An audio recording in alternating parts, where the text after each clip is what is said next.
You're listening to the We Are Libertarians Podcast Network. Find all of our shows at wearelibertarians.com. You're listening to the We Are Libertarians Network. Learn more at wearelibertarians.com.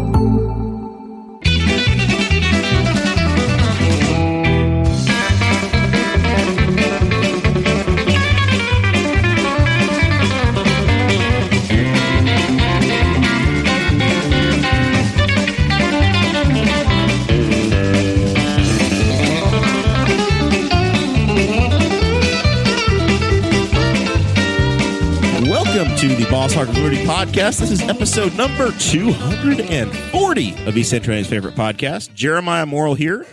I am joined by me, myself, and I. We have our executive producer guy over there who's helping out. If he wants to talk, he can, but he doesn't have to today. He's having a night, and Dakota is off saving the world, keeping electricity on. So we're going to be introducing you to a familiar voice on the We Are Libertarians Network, but a new voice in the Boss Hog world. Brian Nichols is in the building. Welcome, man. What's up? How you doing, Jer? Good to see you. It's like we're on news desk tonight, covering the weather and the election and whatever else is coming up. On today's episode of the news, everything's bad. Everything's the world's bad. on fire. We're gonna on fire. The world's snowing. Blizzard. It's raining. If it was on fire, it has been put out. I went torrential downpour outside the window. I went right outside the Boss Hog fire escape. If we were in Fort Wayne, Indiana, that joke's for you, Christy. Outside the Boss Hog fire escape, 0.0 inches of snow on the ground as of 7:21 p.m. Today's show is about our lives in rural Indiana. We're here to push your boundaries and make you think as individuals. Sometimes we'll provoke you, other times they'll make you laugh, but hopefully always learn something new. There's a little segment in there in the middle that Dakota normally uses to tease the show and tell you what's going to happen. But basically, the plan is we're going to continue to follow the primary election filings, and Brian is going to nod his head and say, "Oh yeah, I'm excited about that one." Well, this has happened. Yep. Okay. Yep. Oh, that's a name. Yep. Okay. And then Brian's going to learn about the mess that's happening with our county memorial park, and I'll try to explain that to him, and he can look at it from the outsider's perspective. We're going to talk to Brian. You're going to get to know him a little bit, and then we're going to talk about the weather because that's what we do, and because it's a special Groundhog Day edition, we're going to have an update on the groundhog from out east. That's the plan. We'll see how it goes. We did just record a nice 15, 20 minutes. I don't know. When you're with your friends, you can't really keep track of the time. But we put something in the can for the patrons. It's a story about my struggle getting a COVID test. So we'll let people check that out. Enjoy it. Always try to have lots of extras out there. Last week in the Patreon, if you were in that group, you got I think 4 people got copies of Zach Lee's brand new book. So that was pretty cool. Nice drawing there. Always we say thanks to the folks that go above and beyond, donating to the show, helping to keep us on the air and keeping us in the studio. Christy Avery of Fort Wayne, Indiana, your Norwex sales rep. Jonathan Phillips, Andy Moore Buick GMC over in Fishers, Indiana. If you need, I know you're new to town, yeah, but if and when you need a car, John is your guy. Gotcha. Thank you. He's family. You check with John first, and he'll take care of you. And then if John can't help you, he'll send you the right place. But it's just a check with John. That's what we tell people. Check with John. Check with John. And of course, Anthony Meyer. Man, Anthony Meyer is a fireman down in Shelby. Stroke of genius. It's a tick. It's just a small tick.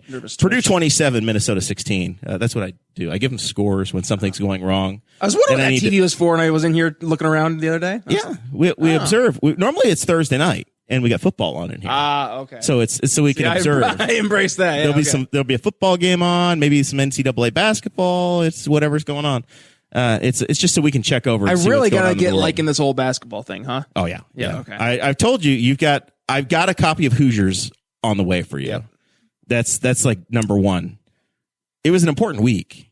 I honestly, I'm ashamed that I didn't put it in the notes. We have to thank Anthony Meyer for what he does, and of course, there's a link in the on the website for merch for the T-Chimp stuff and all of your Boss Hog apparel, T-shirts, sweatshirts, any of that. It's still cold in wintertime, so you can get a hoodie. Yeah, a it's Boss Hog weird, hoodie. It's like 52 yesterday, though.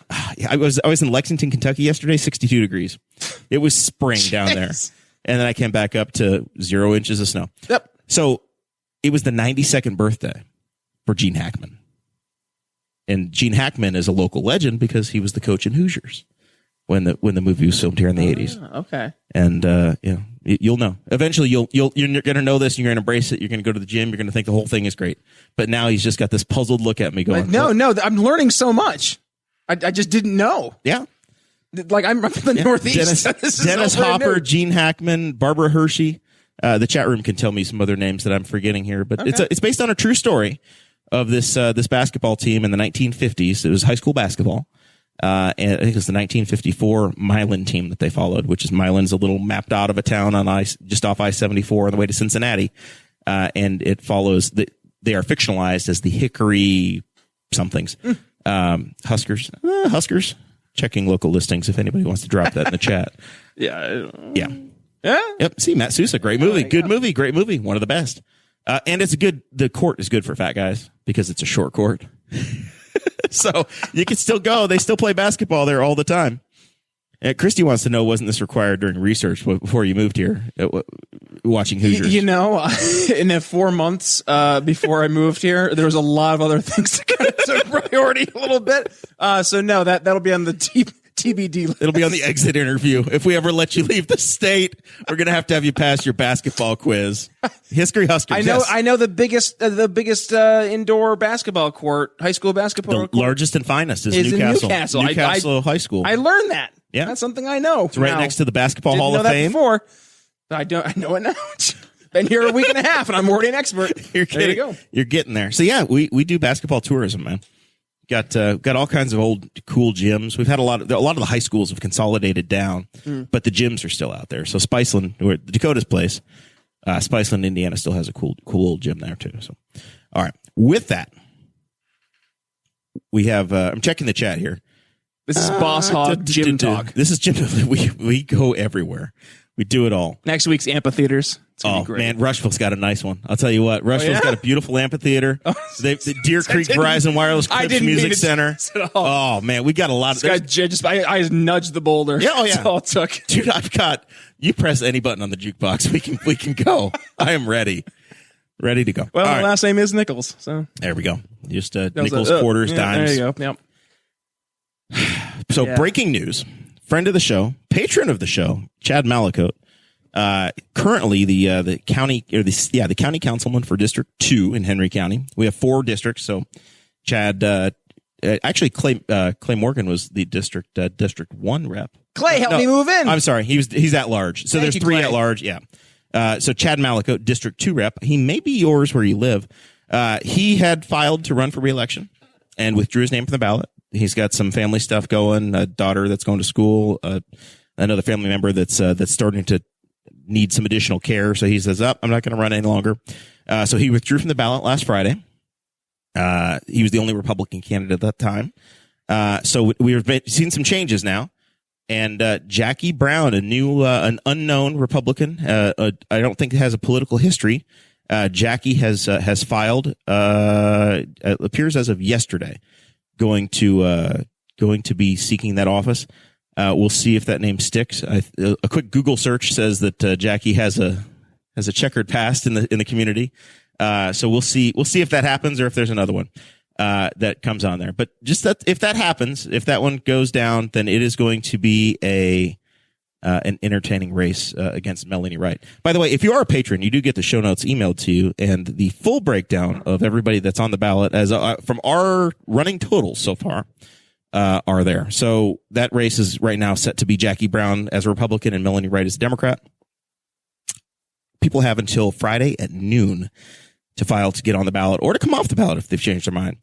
Another new name that popped on there, Shannon Tom, who was unsuccessful in the at-large bid for the caucus when Clay resigned his seat. There was a big Republican caucus, and there were three folks that chased after that seat. I know that wasn't meant to be at all sexual at all, but you said cockeye with way too much joy there, Jer. Sorry.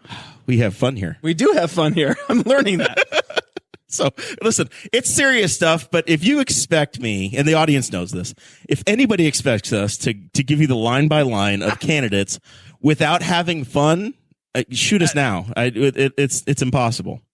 I mean, at least you get to have fun with the candidates. I mean, in Philadelphia, you just kind of laughed at what was happening because it was a shit show. It's a whole story arc. So let me explain Indiana to you, Brian. Please. These folks come through the door. Everybody that we're talking about, we're introducing you to a character. So as these folks are here, our listeners are going to meet them. They're going to vet them. They're going to see them. And this is the Meet the Press for Henry County, Indiana. So these are all either friends of the show or going to be friends of the show and are going to come through and they're going to have an experience with the hosts and our audience. And it's the best way, particularly in a COVID world where you don't see as much door to door. When they come through the show, that's their opportunity to meet the public. I like it. So I like it. This is how we do. So Shannon Tom is going to be running for District 3. Didn't win the caucus. Kyle Allen won that. But Shannon has joined the ballot. It's the seat held currently by Peg Steffendell, who is retiring after her single term on the council. At this point, Angela Mahaffey is the Democrat who's filed for that. And we have a primary challenge scheduled over in District 4. Last week we were here. Susan Hoon, the incumbent, had not yet filed for re-election. She's done that. And we're going to see Dewey Witham, a newcomer as well, is going to be jumping into the race. So we're going to have to see what happens with Dewey, and we'll meet him. One other interesting race to keep an eye on here that we have not been talking about yet. County prosecutor. You guys have met Joe Burzax in the past. He's the current prosecutor. He's not seeking re-election. So far, only Tony Saunders has filed for that seat. So we'll see if we get Tony or not, and we'll go from there. All right. I think it's you and me. This is becoming very intimate. It's very intimate. I turned my back and the producer has disappeared. It's just us. He snuck out so sneakily. You had no idea. You were on a monologue. I thought it had happened, and then I'm like, boy, he has been quiet. I was giving opportunities to talk or not. Secret producer ZB over there, and he gone. He's no longer here. That's fine though. All right. Memorial Park. Tracy Harrison. I was on the park board. I served for 3 years, and it was a good experience for me, but it was the most difficult organization to be a part of because it's a board of 5 people that reports to a board of 3 people. So you have a 4-year appointment from a board of 3, and then it's about 120 acre park, county park, one single park. And inside of it has a golf course that's owned by somebody else. So there's different stakeholder. There's a horse and pony saddle grounds that is operated by its own independent organization. There's a bunch of war veteran memorials inside of the park that you're responsible for taking care of, and you have those stakeholder opportunities. It's the home to a community center, so you've got a building to rent out. You have you host the fireworks for the community, hundreds of acres to mow and take care of. And then you also have the home of the county fair. So you have a bunch of livestock buildings, exposition space that's going through a transition. There's a lot going on here, Jer. So there's another organization that was created called the Henry County Expo that has about 10 acres that they're developing with another 501c3 organization with another board that's developing that. So all of this is happening in a political climate where we have elections. Commissioners have different ideas of who they want. So we have now gone through, as a community, 9 park board members in 13 months. Massive turnover. I was going to say, that sounds really, really massive healthy. Turnover. I feel like it's been it's been unreal. I made it 3 years. You're an anomaly. Yeah. The late Sandy Wright made it for over 20. Months. But yeah, in about just over, according to, so there's a, That's if you're a significant. patron, we've gotten a copy of this letter. There's a resignation letter that's pretty scathing from Tracy Harrison. She was the superintendent who replaced Larry Davis just over 2 years ago. And it is a 3-page, single-spaced blow by blow of issues with county commissioners, with park board members, with interaction between different organizations. There's a lot of upheaval and changes happen in the park, but it's obviously very broken. So, see how it goes, see what happens. But, and apparently there have been a number of staff resignations as well so now we need somebody on the Memorial Park board. So, yeah. Is that what I'm gathering? Well, the park board has to hire a new superintendent. Oh my God. So stay tuned. Jeez. Since 2018, every member of county government. I'm trying, by the way. I know. I got you. Every member. You're new here, so trying I'm to just contribute. This is amazing. I got to get a breath at some point, Jesus. Brian. All right, we're almost done with the news. Poor Brian. I'm adding so much valuable content. Listen, if Jesse Riddle had remembered that he needed bread and milk before 4:30 today on the biggest alleged snowstorm of the year, he would have a clue, and we'd be going on it. It's okay. It's okay. Mike Broyles says, I don't even know who any members of the park board are at this time. Yeah, it's been a number of of folks. Not Tracy Harrison, apparently. Tracy was the superintendent that they hired, but I know Steve Peckinpah is on the board still. I know Rita Fisher is there, and I think there's some other new names that were just added. It's been incredible. Okay. Christy says Brian is just eye candy. If you're listening, you'll just have to check the video to hit on Brian. Hi, right. Christy. I look forward to Brian getting to know the community. I'm going to take him to the park. He's going to know what the Doughboy is by this time next year. And I heard that's a thing. It's a thing. I saw the pictures on wasn't that like 2 years ago, 3 years ago? There's a whole thing. Oh yeah, the Doughboy got rehabbed. Yeah, moved, didn't it? It got moved somewhere. It got moved about 1,000 feet. That was a big deal.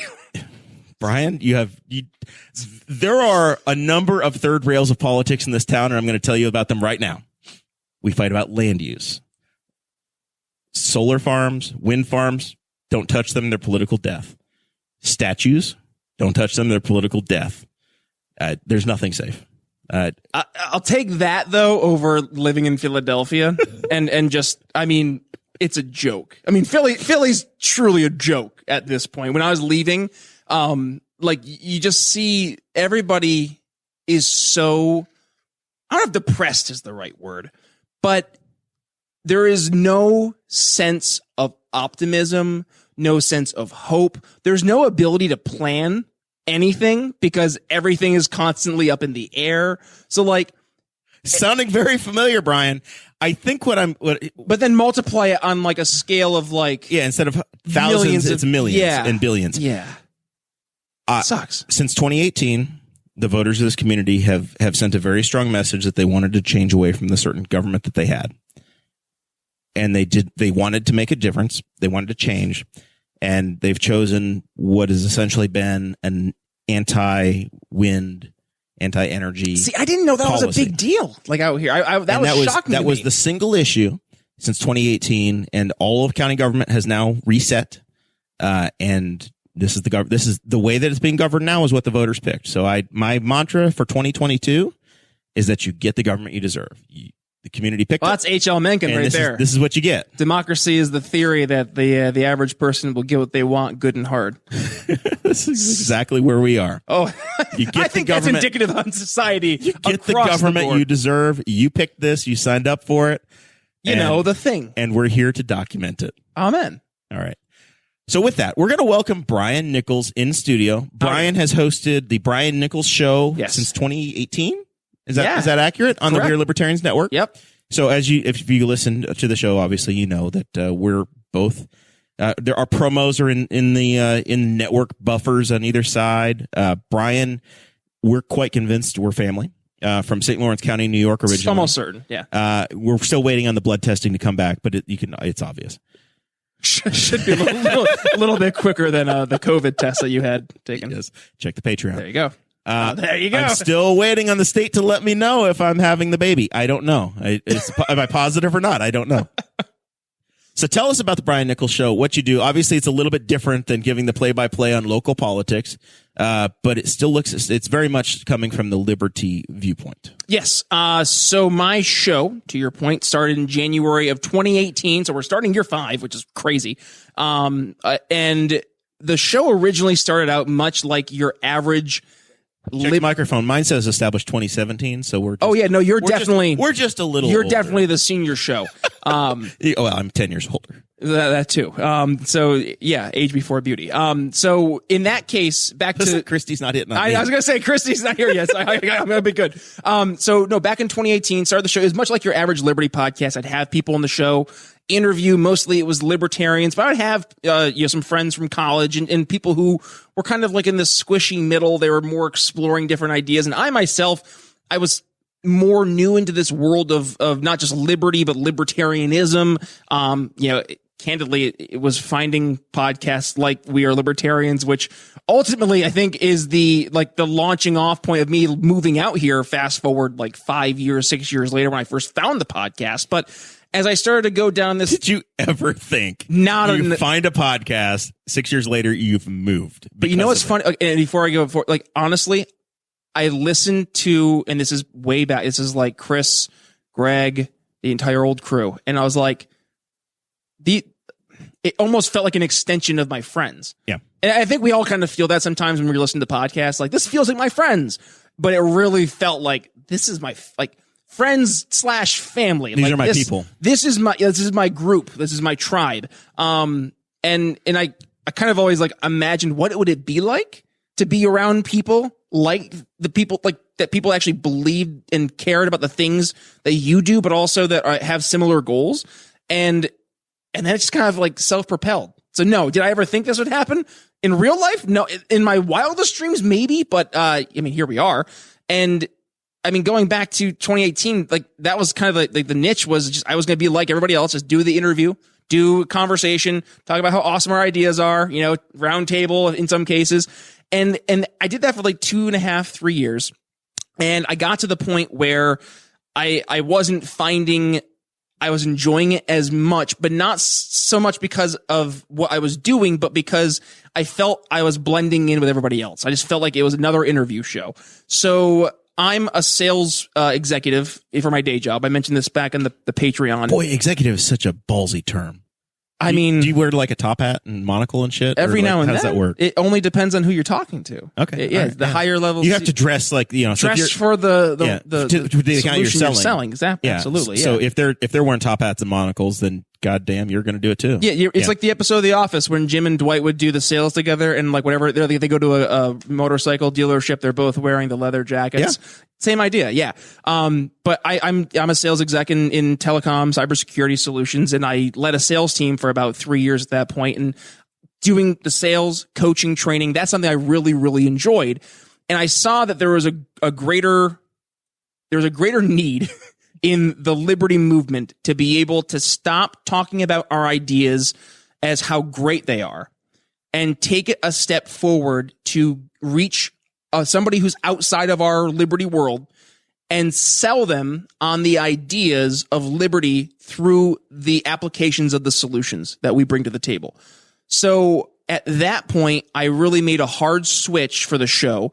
Instead of just doing the traditional interview, I started to focus more on training, bringing on sales and marketing experts. And then the episodes themselves really turned more so into a conversation about particular issues or particular topics or solutions, and bringing them to a table through the lens of liberty, but how we can present them to your average person.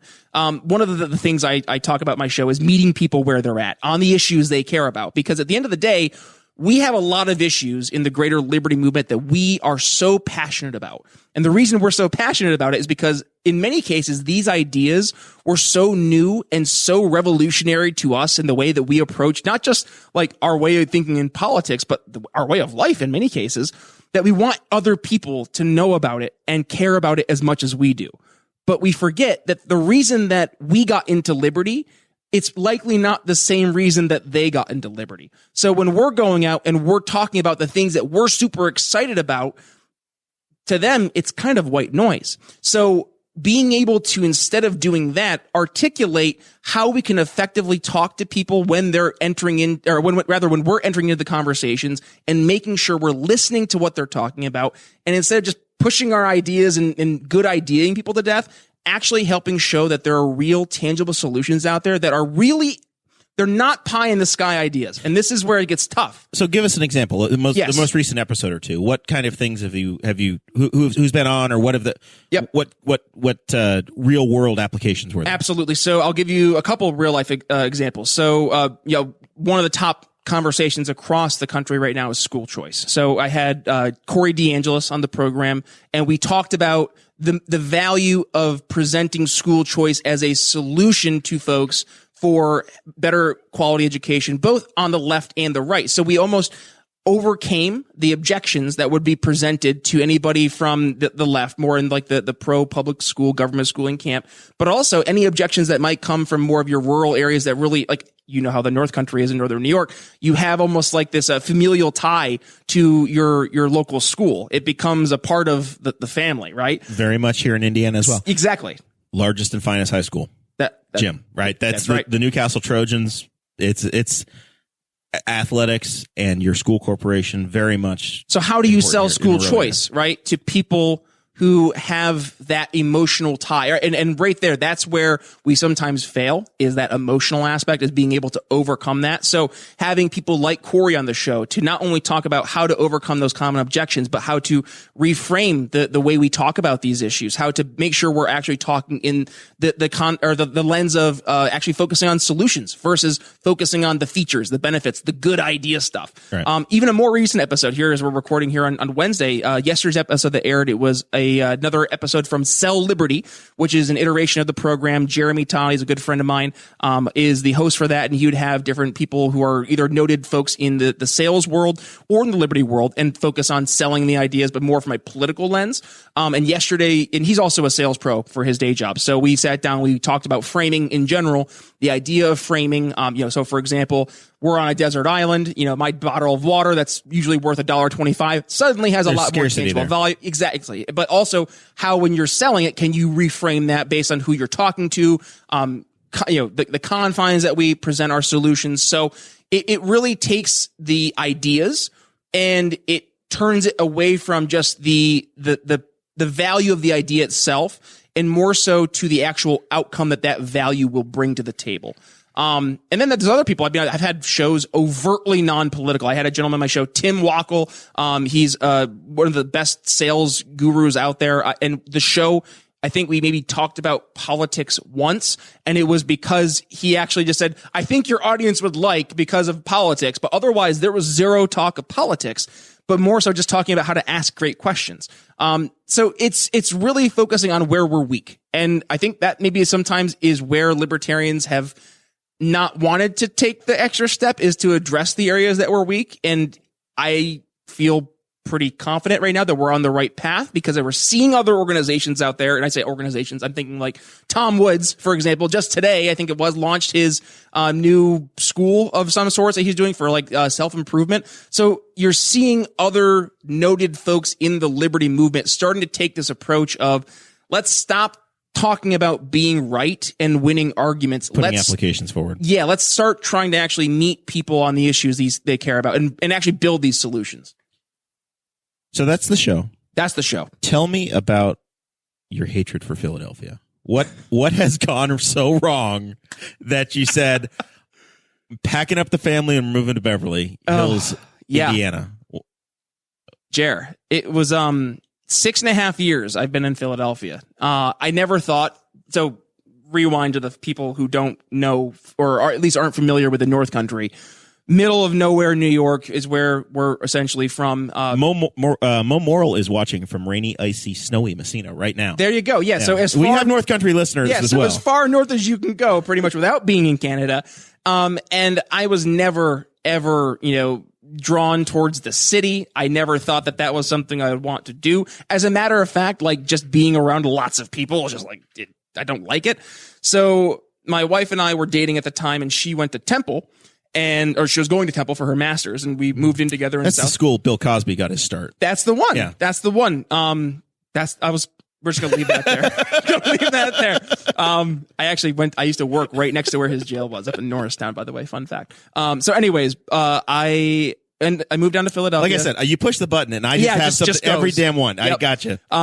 So we were there in 2015. Half the fun of this show is derailing the guest. Oh, I love it. And then just seeing if you Well, can usually when I'm the one hosting, Yeah. so I'm the one, I'm like, okay, and back on course. And the guest usually can't pull away, but you are the puppet master today. My job is to just direct you. And the further off I can get, the more fun the show is. Torture me. Go for it. That is the Boss Hog experience. I hope you enjoy it. Well, back to my Philly story. Yes. I lived in Why Philly. is Philadelphia horrible? Yeah, Temple I'll University. tell you why. So first and foremost, Philadelphia is the epitome of a city that has been able to just like build itself on the back of a bubble. Nothing. It's like, did you ever watch SpongeBob? I know you're older than me. I know. But you're familiar with SpongeBob? I'm aware of Squidward, Patrick, and SpongeBob. Okay. And For the- those and the who are Krusty familiar Krab. with SpongeBob, there's an episode of SpongeBob where SpongeBob. Listen, I puts- do have a 5-year-old nephew. I'm catching up on SpongeBob now, but I'm a late adopter. Okay, well, watch this episode. Okay. He has this friend named Sandy Cheeks, and he wants to show that he's strong like her. Sandy Cheeks is the name of their cat. This is perfect then. I'm So in. It works. So he goes and he gets these things called anchor arms, and he puts them on and he blows them up with air, and they look nice and big muscles, but there's no muscle there. They're inflatable arms. That's how Philadelphia was as a city. Everything about Philadelphia looked really, really nice, but it was all propped up, pardon my French, on bullshit. So you fast. Whoa, we have a rule Sorry. after 8:00, Oh. Okay. Give it. What time is it now? 7:50. Okay, 10 minutes. We'll get there. You can drop an F-bomb after 8 Oh, because our listeners have put their kids to bed. They know they're Smart. trained.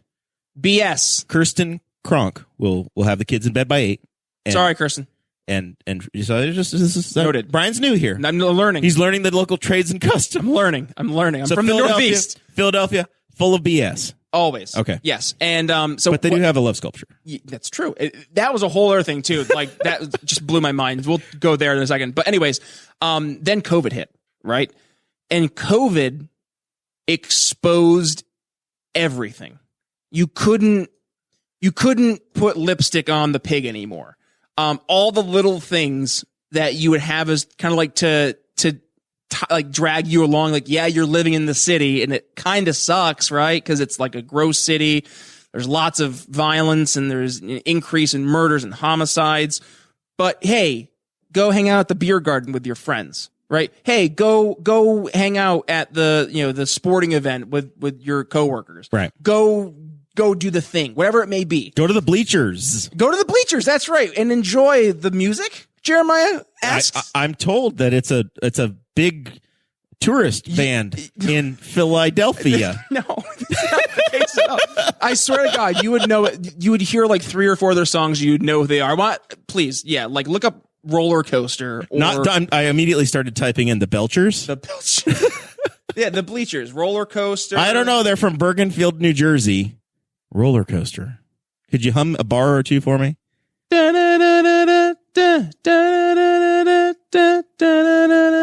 On this man. Wait, no, it's Fist in the Tantrums. Just kidding. This is the wrong fucking song. Wrong effing song. So Oh, sorry. 752. Let's see. It was Roller Coaster. Oh, here's what we're gonna because this is what you've done to me. Now you've derailed me. It's my job. I'm waiting on anybody else that's watching the show to know who the Bleachers or the Belchers are. How do you, like? I don't.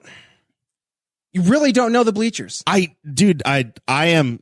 You put a quarter in the jukebox and I can sing you any 90s country song. But Well, that's your problem. oh my God. See, that's like me with The Office, like useless Office trivia, like the TV show. I'm in. I'm with you, dude. I can quote The Office chapter and verse, Arrested Development, my wheelhouse. Of course, my app. We're not meant to listen to the Bleachers. That's okay. No, here That's- we got this. I one roller coaster. Yeah, Sarah says never heard of her, and she's your age. She's a child of the 90s.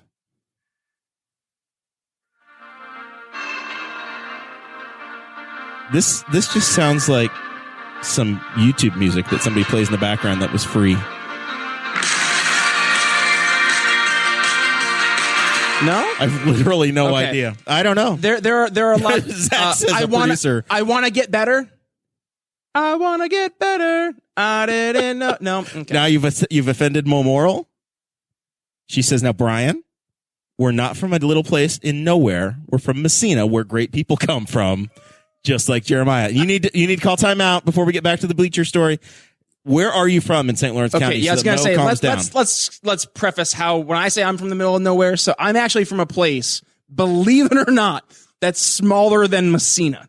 Yes. Okay. So now here's a fun fact about Northern New York. Now I want you all to Google these towns. These are real towns. These are not made up names. This is mostly the Indiana audience, and now it's Brian and I talking to Mo in Messina. Yeah, and these are weird names too. So up in Messina, St. Lawrence County, there's only one city in the entire county. And that's Ogdensburg. That's right.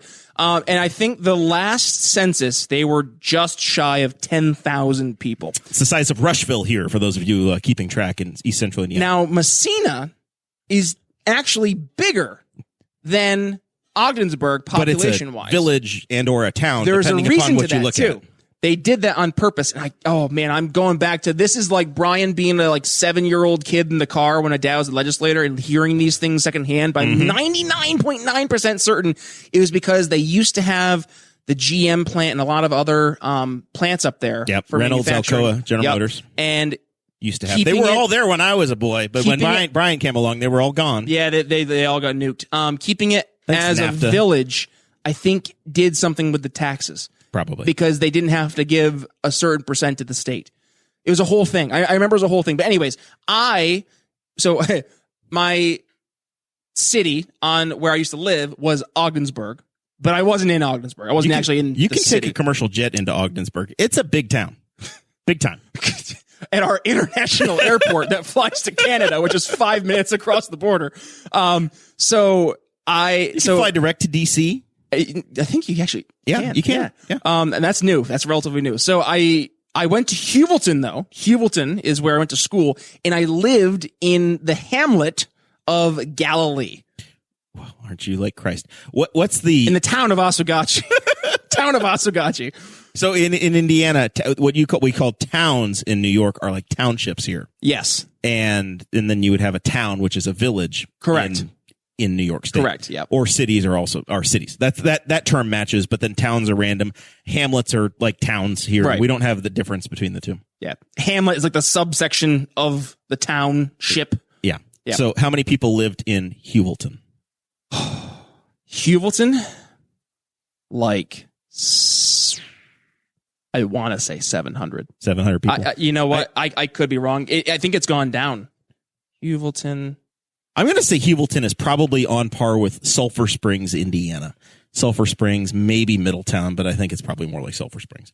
So we're talking 712. 712. My graduating class was 49, 50. Yeah, that's about like Blue over here. You drove past Hammond, New York. Oh yes. Their graduating class. Sulphur Springs has 399 people. So yeah, very similar. Just up there. So Hammond's graduating class, the year I graduated, small towns for 100, Alex, was 9 people. 9 people. It was a start. I think they actually had to close a couple classrooms because they had so few high school students. So why is Philadelphia terrible? So Philadelphia is terrible because when COVID hit, it made everything so apparently obvious of how bad it was, and you didn't have the BS things to pull away from to go ahead and say, oh, you can go do those things with your friends. Now you didn't have the little tiny cherry to make life acceptable, tolerable. Right, exactly. And then you factor in on top of that just the general disdain of everybody for everything at all times. That's just the Northeast pretty much in general. And then it's just a struggle. Add COVID on top of that. And there was, it turned from just like that Northeast blue collar kind of rough and tough feel to just anger and resentment and no sense of optimism, no sense of hope, nothing to look forward to. You can't plan for anything. And people just generally, by and large, aren't happy. And there's no other way to put it into words. And it feels so weird to just say it as simple as that. But Jared, when my wife and I moved here a week and a half ago, and we're just going around to different places and getting random things to fill the house as we're getting settled, just walking around seeing people smile. You can't. You experienced some Hoosier hospitality. Yeah. But just like the aura, like you can't put it into words. You could feel the difference. Like people care about other people here. And that's, even though you have your differences, like of opinion, whatever they may be, like you still care about the other person. Whereas in Philadelphia, like there is such a lack of genuine humanity for your other like neighbor or just your other human being. And it's so sad because it's part of just the way that the city is. You are a number. That is the town that threw snowballs at Santa Claus. They cheered when And Michael batteries. Irvin broke his back in the football. I think the Cowboys game in '99. Cowboys, Eagles, yeah. Like but like you now look at COVID and that just made it that much worse. And I mean, you see your favorite restaurants just being nuked left and right. You see people that you grew to think were similar in terms of, well, you had similar shared interests, but it turned out they weren't really shared interests. They were shared experiences based on what you could really do in Philly.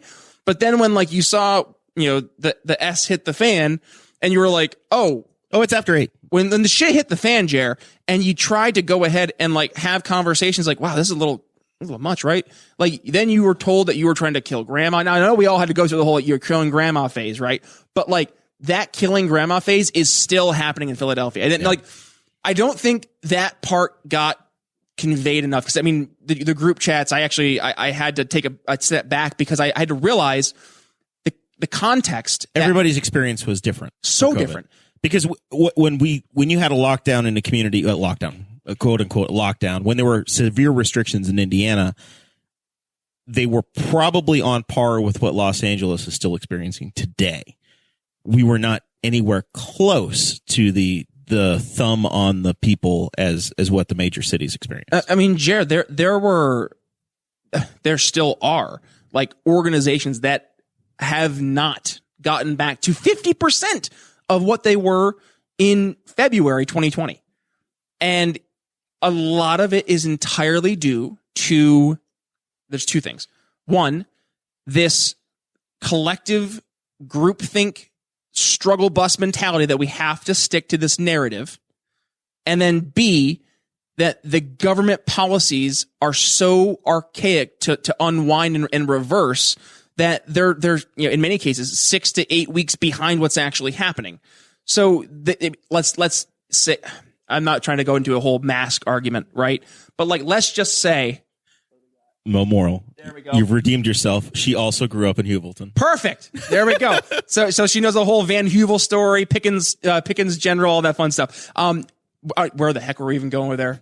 I don't even know where I was going with that story. Yep. It's okay. Pickens General. We're going to stop right there. My brain just stopped. So entirely. Indiana has been welcoming. Yes. You've enjoyed coming here. Yes. And you've not had to get out of your car and yell at anybody in a stoplight yet. Nobody's yelled at you. No. I mean, not only that, I haven't had to like, for fear of like, you know, and I'm not making fun, like for fear of homeless people fighting on your car. So there's a part when I'd come home from work. I used to work over in Jersey and I lived over in West Philly, and I'd come over the Ben Franklin Bridge, and there was always this one guy, very rough, African-American man. And just, he's been there for, I think, at least the 4 years. He came with the bridge. Pretty much. Yeah. And then there was a couple new people that showed up because things had just gotten so much worse. And the past few weeks when I was wrapping up at my day job before I moved out here, just like they were like getting in verbal altercations, and like it's just, you're seeing more and more and more. Like you're like, I don't want to say you're afraid, but like it's so sad to see it, and you don't want, like, I don't want that to be an environment I have kids growing up in. Like that's not conducive to anything healthy of any sorts. Like Philly, there are places to raise kids, and there are places to grow up, and then there are places that like you live. Philly to me was like a place to live. It wasn't ever home, if that makes sense. Like when I go visit my family in Northern New York, I'm going home. Yep. When I open my door here in Newcastle, I'm going home. I never felt in Philadelphia when I opened the door to my tiny little rectangle row home that I was home. It was a row house to me. Like and there's something about the you're just a number That's where I was going. The you're just a number mentality. Like you see that in everything in Philadelphia. You see it in when you call a government entity, when you call your cable provider, which I know we all enjoy doing, right? But you call, I mean, you go through, you go to your home, right? Your home looks exactly the same as everybody else's. It's a gigantic rectangle and you get to do with that what you may. So like there's such a lack of the ability to be yourself and to really make things personal, to make things unique, and to have this kind of like drone-like state. And it really does create this environment where as soon as you do have people who are like a little ruffling the feathers, everybody kind of collectively turns, because like you have to embrace the suck together. If you're not embracing the suck and like all embracing the suck together, then you're not Philly tough, right? And that's you'll see that a lot, the mentality of Philly tough or Northeast tough. And it's like, no, you just like, we're looking for excuses. You accept this. Yeah.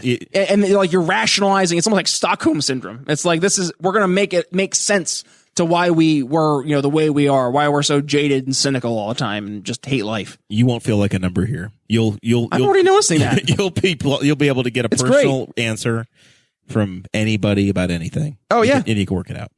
We've been here a week and a half, Jer, and just blessed beyond words. I mean, we were here. Do you already have a favorite gas station? I haven't filled up gas yet. Honestly, my car, I haven't had to drive. Gone anywhere. I drive. Traffic's terrible to 0.3 miles to the studio. And I've been able to work here too, like do my day job here. That's fantastic. But like, no, I mean, there's nothing to complain about thus far. And like, I think the things that I'm sure that will bother me in the future, or things that I will complain about at some point in time, when I stand back and I compare the context of the things I'm going to be complaining about in Newcastle, Indiana versus the things I was complaining about in Philadelphia, like, oh, not being able to go to your favorite restaurant because you don't have a vaccine passport. Like, I'm sorry. Like, that's a thing that I'm not afraid of here, you know? And that's just, there's to not have that on your chest. It's going to be, you can't go to your favorite restaurant because they closed at 5 because Newcastle's playing basketball and everybody's down. I'll take that, though. Everybody's down I'll there. I'll take that because at least they don't. Hey man, government office is closed on Monday. Moves out front should have told you. That thing? Yeah. Courthouse is closed on Mondays. Really? Yeah. Oh, that's good to know. Yeah. Okay. City's open. The city, if you need city business, you can do that. But the county building closed on Mondays. Huh. Except if you need something in the Justice Center, and then that's open. You'll figure it all out eventually. Okay. Good luck. Good to know. Thanks, Jer. And then if you need to go to the BMV, they observe President's Day, but they're closed every Monday anyway. So they're closed the Saturday before President's Day. So that gets somebody every year. Oh. So you try to go get your license plates, and then there's a holiday that everybody else gets. Well, every other federal or government employee gets on Monday, but they're already off, so they're closed Saturday. Really get you. Confuses the hell out of people every year. So, well, we're glad you're here. Thanks, Jared. We're definitely going to get you a copy of Hoosiers, though, because you're going to have to know. Kristen Kronk, let them know the correct answer is always Casey's. Ask anyone that asks, they will ask anytime. It's always Casey's. Casey's is her favorite and most people's favorite gas station in town. That's what I wanted to know. Oh, okay. We do a lot of gas station talk on this show. Okay, no, I have to give context, right? Okay. My favorite gas station in Philadelphia is the one that has the least number of shootings. So the fact that we have a favorite gas station now is incredible. Your favorite gas station is the one that didn't have plexiglass between you and the clerk. I'm not kidding. Jeremiah, oh my God, I'm not kidding. So I lived at 3 places in Philadelphia, and 2 of the places that I moved from, the last week I was at those locations were drive-by shootings, literally 1 block from each location. One was in South Philly. An old lady got shot on the corner of our street and died. She was just walking by in wrong place. Old lady. I was going downstairs to bring the garbage out too, mind you, as the police were all, I was like, that's a lot of sirens and I'm going to hold off. So that happened. And then in West Philly, where we lived at our second house, the weekend we were moving there, I thought it was fireworks, because when COVID started, everybody started launching fireworks everywhere in Philadelphia at any given time. And it became a game of like fireworks or gunshots. And then the night that I was like fireworks, I lost that night because it was gunshots. And there was a gang shooting kitty corner to our row home. And there was 3 people shot, 2 people seriously injured and the one guy died. And like, it's just funny because I moved out of those two houses. I was like, thank God I'm getting out of there. And then when I moved from Philadelphia to here, Jeremy, I was driving out the 26-foot U-Haul and I saw the signs, saying, goodbye, Pennsylvania. And I cheered because like it has gotten that draining, that mentally exhausting to be the oddball in a city of just, it's not brotherly love anymore. It's just this uniform drone groupthink. But they do have that love sculpture we wanted to get back to. Oh, yeah. Okay, so hold on. Really quick question about that. What's the story with the 18222? Oh, remember the bicentennial talk? Yeah. That's when Henry County was formed. So we are celebrating our bicentennial year this year. The 1822 sculpture is in Robert, Indiana style. Oh, it's 1822. There's only two twos? Yeah. Okay, I thought it was three twos because that'd be hilarious because that's where my wife, that was her home zip code. Oh. And that's why I was like, wait. What? Your home zip code's in that statue. Love Park, which obviously from Philadelphia. Okay. Yeah. So and you proposed to your lovely wife in front of I did in Philadelphia though. Here in Newcastle. That was in Newcastle. So Stephen Vitito, Brian. Stephen Vitito, and the trade group here at the high school. Yep. They made two of those sculptures here in Newcastle. One is at the Arts Park, which is where I got engaged, and there's another one over in the park just over by the Armory, about a block further south on Robert, Indiana Parkway. Robert, Indiana is the sculptor who made all of these, and he's from Newcastle, Indiana originally, and ultimately he moved on to be New York City, made pop art, and had his final days up in Maine. But we did a whole episode on Robert, Indiana here. Dick Balsog, Aaron Dickin, they were on, and it's all in the archives, so you can get the full story. Checking it out. I gotta learn. You can get the full story. But they've made all these benches around town. So there's some that say love, some that say hope, some whatever they are. They're all 4-letter Robert, Indiana. Second letter is tilted to the side. And in the last 10 years or so, we have fully embraced it as a community. Fun. So that's it. But yes, 1822. That sculpture is because we are celebrating the bicentennial of Henry County this year. I love it. Indiana became a state in 1816, and then Henry County, the state grew from the south. I feel like the weatherman now. We're coming from the south to the north. The storm blew up from the Ohio River. Speaking of which, so 1822 is when Henry County came to be. Okay, I think St. Lawrence County was like 1804. It's 1802. Yeah, because I remember celebrating the bicentennial. The French. Yep, my dad was a legislator chairman, I think, at the time. That makes sense. Wow, maybe go back, way back, Jer. Jeez, man, it was. I was. You know where I was in 2002, working the same place I am now. Miller's. No, is that the name of it? No, I don't. Where the hell's Miller's come from? I don't know. The rebar shop. Rebar. My brain just in the steel business. Who am I thinking of? Miller's? Is there a Miller's here? No, I don't know. I talked to a guy today that worked at Miller's. Where was he? There's a Miller's Mary Manor, which I think is a nursing home in Rushville. The chat can correct me. Maybe that's what I called. IT director, if you're in the chats, give me a call.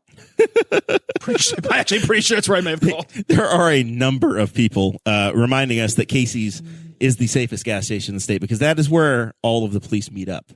Noted. Okay. Well, thank you for that. Because when I would drive to work in the morning, 52nd Street in Lancaster in Philadelphia was not as nice. You'd have at least one shooting a week, at least. They're saying absolutely not. The Conoco at Maine and Bundy. Unsafe. Don't go anywhere near that place. Could get you in trouble. Definitely the Casey's. Okay. The look on Brian's face. Wow. I'm just reading the chat, Brian. I don't want to. I'm learning. I don't want to send panic into your life. I'm learning so much. All right, we're catching up here. All right. So, weather storm coming in. I've been making fun of it all week on the internet, maybe playing a bit of a character. Here's my thing. Talk to me. Are you familiar with NFL memes, the Facebook page? Yes. In the last 2 months, they have shared at least 3 times a day. They share a story from TotalProSports.com. Yep.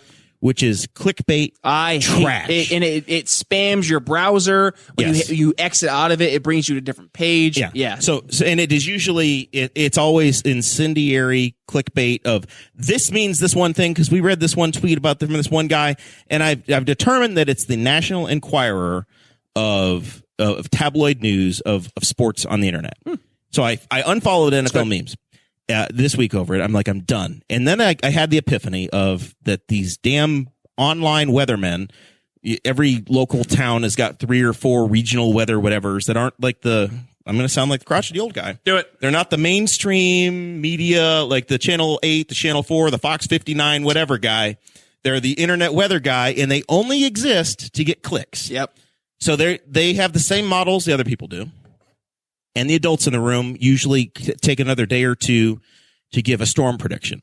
But they will take, there's 15 models, and there's if you've taken a statistics class at any point in your life, you know that there's a bell curve. And there's a model, and they will take the thing that is the most extreme far end of the model, and they'll slap it up on the internet and say, my God, buy your bread, your milk, your... Get scared! Get it all. Take everything off the store shelves. You've got to get it now because there's a storm with 4 feet of snow coming. Blizzard of 1978 is going to happen on Thursday. Get it now. And by the way, check out my sponsor. We're selling shoes at the Wegmans. That's what happens. Every time. And I get so damn tired of it, Brian. So... happened Sunday, massive storm coming. They start screaming. I'm like, no, calm down, people. It's going to be fine. And then Channel 6 weatherman, Kevin Gregory, second generation. His dad, Bob Gregory, put a coat on in the 70s and stood outside, and we watched him get old on TV.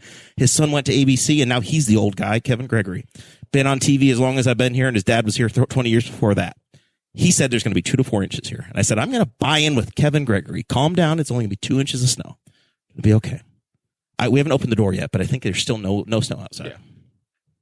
But this has been the hill I have died on for this damn storm, Brian, is that I'm not going to be taken down by the internet weatherman who says that it's going to be tragic, because I refuse.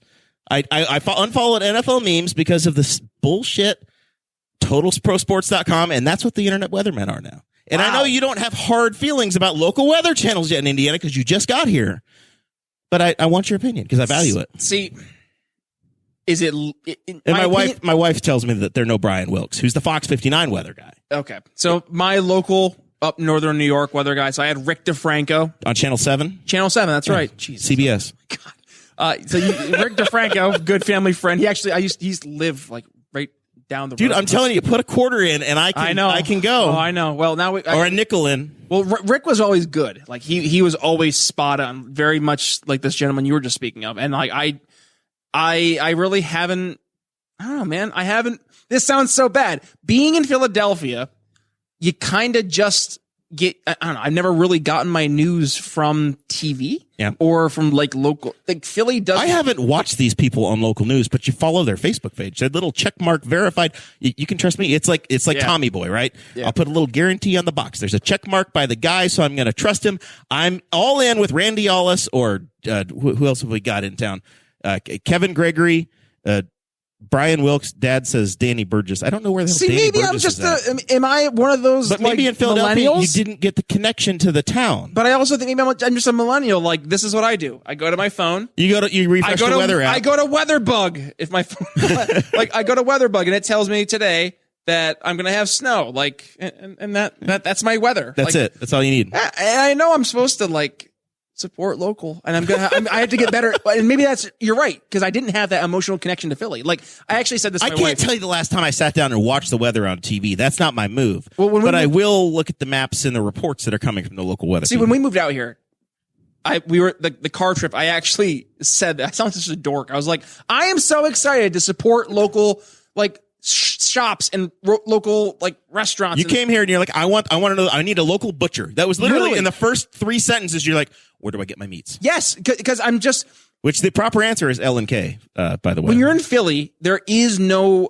I mean, yes, you can find those here and there, but everything is so inaccessible. Like just. I still make the stupid joke. I'm like, oh, traffic to the studio was so bad. And Caitlin's like, is this your new joke this week, Brian? I'm like, this is a new joke for like a year because there's one stoplight for you between here and there. In Philly, like if you wanted to go a mile, devote 25 minutes of your life at least. I mean, just to go to the grocery store was at least a 25-minute drive, and it was only like a mile and a half away.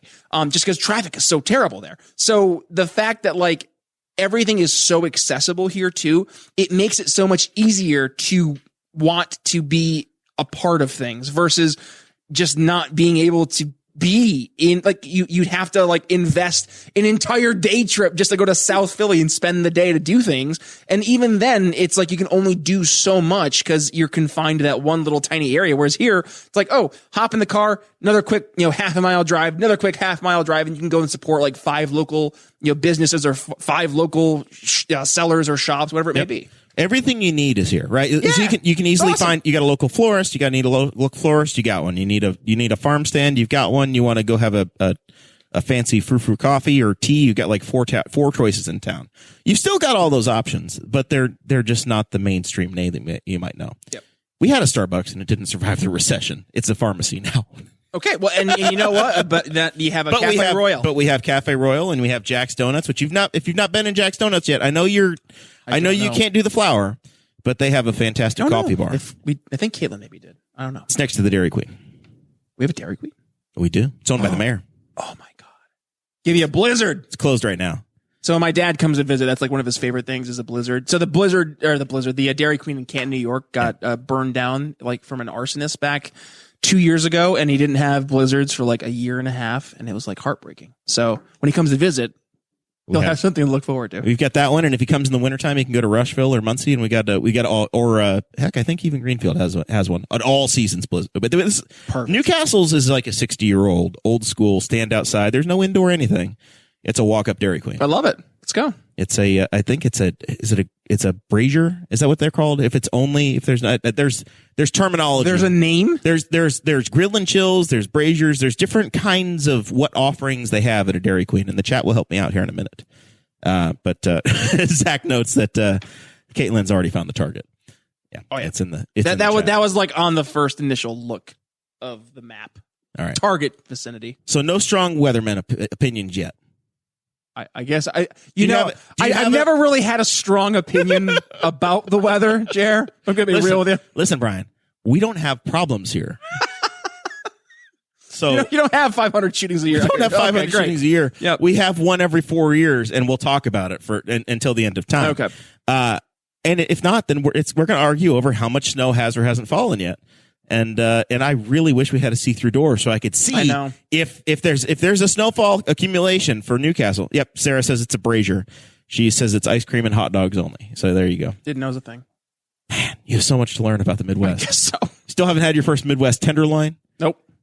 You haven't watched Hoosiers yet? Nope. You've not been to a high school basketball game. You know how much it costs to go to a high school basketball game on a Friday night? $5. Same price everywhere. I've been here a week and a half. $5 per game. Well, what the hell have you been doing with your time? Unpacking, my man. Painting, unpacking. I took 0 days off from my job. I switched and I kept doing every time Brian did something, he's like, "Yep, we're driving all night." He made this horrible switch back and forth of, "Yep, we're working till 4. We'll roll into town at 8 in the morning. We're going to drop our stuff off. Have the truck unloaded in 40 minutes. We're driving back home tonight. I won't miss a day of work." Every time, that's been Brian's move. Insanity. Gotta do what you gotta do. Insanity. I don't know how you're not asleep yet. I'm close. Mike says there's a home game Friday night. Do you want to be Mike Broyles' guest and go to the basketball game Friday night? I'll be out of town. I can't entertain you. I was going to say, I actually don't know what's going on Friday. I don't know what's going on the day before. Do you own anything green? You'll probably need a green and white shirt. Those are the team colors. I don't think I have a single green thing in my wardrobe. Or anything that says Trojans on it. Or Trojan. Anything along those Nothing lines. Appropriate to wear to a basketball game, Jer. I'm sorry. It's after 8. I could see. Anyways. I have no idea what you're talking about, sir. Could you explain the joke? No. We're good. We're good. Would you like to roll it on out there and explain it to us? Oh, no. Does that unroll it? Okay. Anyways. So that's the weather. More tragic news on Groundhog Day. Oh. The groundhog has died. But not Puxatawny Phil. It was clickbait. I got clickbaited myself. Milltown Mel, a New Jersey legendary suicidal groundhog that said, "I can't do this job anymore." You saw what happened to Bill de Blasio a couple years back with that groundhog. It's over. The groundhog bit itself and got rabies, COVIDed, and died. It rabiesed itself. Did the groundhogs get shadowed? Do we know? It did. It did. So does that mean 6 more weeks of winter? I believe so. For Punxsutawney. I was talking about this with Caitlin. What? this become a thing? That like what drunk farmer was like, you want to really mess with some people? Let's just tell them if you see like a shadow of a groundhog that means there's gonna be more winter. Like these wise tales are. And we wake. I'm 7-year-old me in New York State. Radio comes on. Groundhog didn't see its shadow. 6 more weeks of winter, and I'm like, well, geez, oh Pete, there's 4 feet of snow on the ground. I'm seeing it. It's going to take 6 weeks for this shit to melt anyway. Yeah. Like there's no way it's going to be around the corner. Are you telling me that where you live means more than a rodent season? But I tell you, I have a standing meeting in Lexington, Kentucky, first week of February every year. I go down there at 60-some degrees. I'm like, this is t-shirt weather. I'm like, it's true. I don't think the groundhog ever sees a shadow in Lexington because they'll be cutting their grass in 3 weeks. It's almost time. I was gonna say they're just gonna like put the spotlights on, make sure he doesn't. Yeah, see the shadow. It's over. R.I.P. though, little guy. Yeah, Groundhog's dead. We need something in Newcastle. I forgot it was Groundhog Day. It happens every year. That's literally it does sneak up on you. If a holiday is on the front end of the month, you don't know what's happening. I've never really celebrated it. It's never been. You don't go watch yourself some. I love Bill Murray. Bill Murray movie. I love Bill Murray, but like I've just never been. Have a ceremonial a toaster drop in the tub just to see what happens. Gonna skip out this year. Did you listen to any Sonny and Cher today? I did not. Wow, you're just going through. I haven't watched Groundhog Day in like 10 years probably. It's a classic though. It's a great movie. Oh, it's fantastic. It's a love story. It's about self-improvement. It is. It's about self-actualization if you're into that sort of a thing. It's a tragedy. There's like 74 deaths in the movie. It's funny. There's alcoholism. It's all in there. And you get to the end and it's beautiful. And I tell you what, the end of Groundhog Day is the closest thing I've ever come to experience. The end scene of Groundhog Day where everybody comes together and celebrates and has a great time. And I'm sorry, Newcastle people, I'm going to say this out loud, but we have Rushville listeners too, is the St. Patrick's Day Festival in Rushville. If you buy a ticket to that, it is like being at the end of Groundhog Day, you go to that festival. Unbelievable small town welcoming atmosphere. See, I love that. Rushville, Indiana has that. But there is a big, I think, a kegger coming up here at, Christy Avery says celebrate Weasel Stomping Day instead. My God, brutalist up in Allen County. Do what you gotta do, Christy. I think that there's going to be a big thing March 12th in Newcastle at the Arts Park where the one of the sculptures is at. Oh. A big shindig, like a breweries across Indiana. There's like 40 or 50 breweries and $35 tickets. Buy them at the Elks Club, get a discount. So yeah, that's a big thing that's coming up. All right. That's enough of that. One last little addition to the notes here on my side, and then we're going to wrap the show up. Hey-o. Have some breaking news that was sent to me from Corey Murphy, the Economic Development Corporation head honcho guy for Henry County. Are you familiar with Boar's Head? Yes. Yes. So you're familiar with their meats, their cheeses, their stuff. Very, very good premium stuff. lunch high meat level product. quality stuff. Hummus, different dips, all these sorts what of things. What was that word? Hummus. Okay. Hummus. I thought you said hummus at first. It's where they take the chickpeas and they grind them up. Yep. Yeah. Delicious stuff. Mix it with a little garlic and sriracha. Yep. Some garlic in there. Maybe some good stuff. Maybe some red peppers. It's the good stuff. Don't tell me we're not cultured. We make hummus here. Okay. I don't know how many locals eat it, but we make hummus and it is delicious. They're having the third expansion at the Boar's Head plant on 400 South.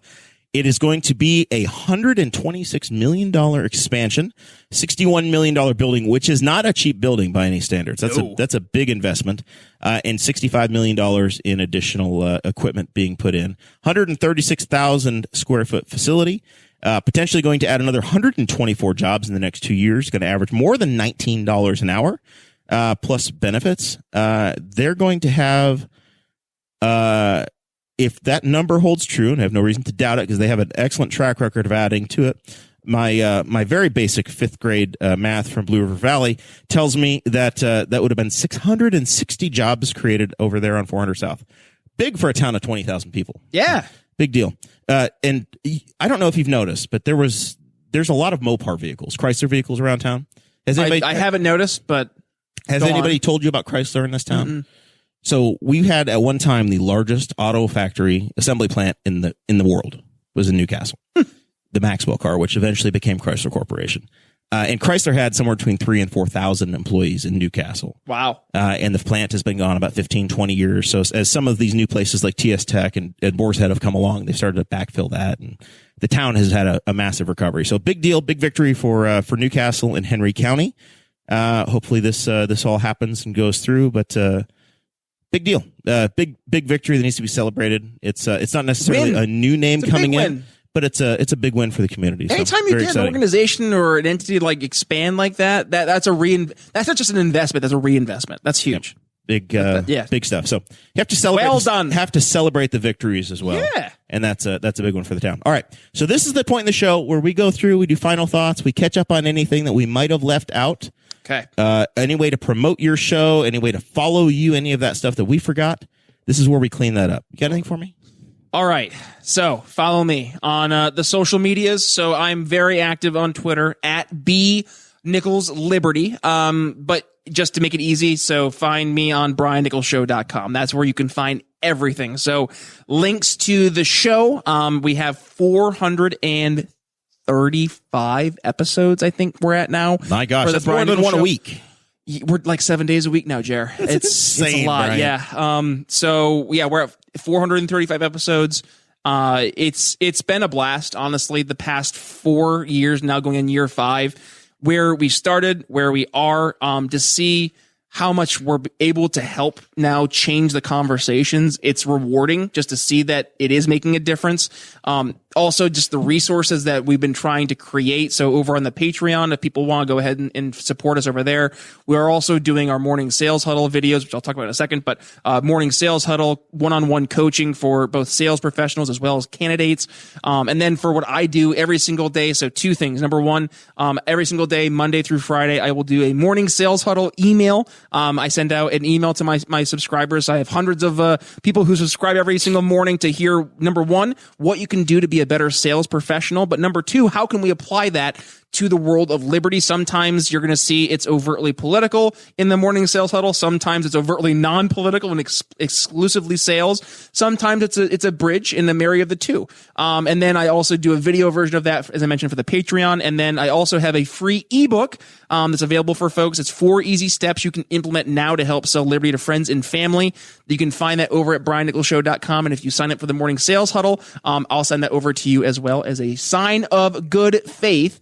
Otherwise, though, I would say my final thought, Jeremiah, is to Newcastle. This is a sincere, heartfelt to Newcastle. Thank you for the past week and a half of embracing myself and my wife as we've gotten settled here to be part of the new community. We're really excited. I know you and your lovely wife, Sarah, have helped us be much more settled than we would have been otherwise. We would have been able to move in, Jer, without you guys, honestly. And, I mean, just the fact that there have been so many people who I have met 2, 3 times most, maybe in some instances, who are willing to just go out of their way above and beyond. And I think back to when I was moving from place to place in Philly, and it was like pulling teeth to get former groomsmen of mine to even consider going to help move us from one place to the other. So the fact that there are people who have gone out of their way and they didn't know who we were, that means, and candidly, it will continue to mean so much for us. So, thank you, Newcastle, Indiana. I appreciate it. And I'm looking forward to being, much more a part of the community. I'm so excited to get myself, my family established more here and, to see where next 5, 10, 15, 20 years will take us, Jer. That's awesome. Well, we're very excited to have you here. We thank the audience for being with us today. The show will be dark next week, so you're going to have to survive without us, but there are 239 other episodes out there. We talked a lot about Philadelphia today. Go check out that Robert, Indiana episode with Aaron Dickin and Dick Boss Hog. That was a highlight and a happy episode. Yeah, I'm gonna check that out. So go listen to that one. That's your homework. We'll see you all next week. And I'm going to run over here and play producer. So nobody say anything. I know there's going to be a bit of dull air in here at the end. No, it's okay. But I'm not going to edit it. We're just going to let it be. And we're professionals. We're going to do the best we can. Maybe Brian will try to sing a song. You mean actually sing? Sing Roller Coaster again.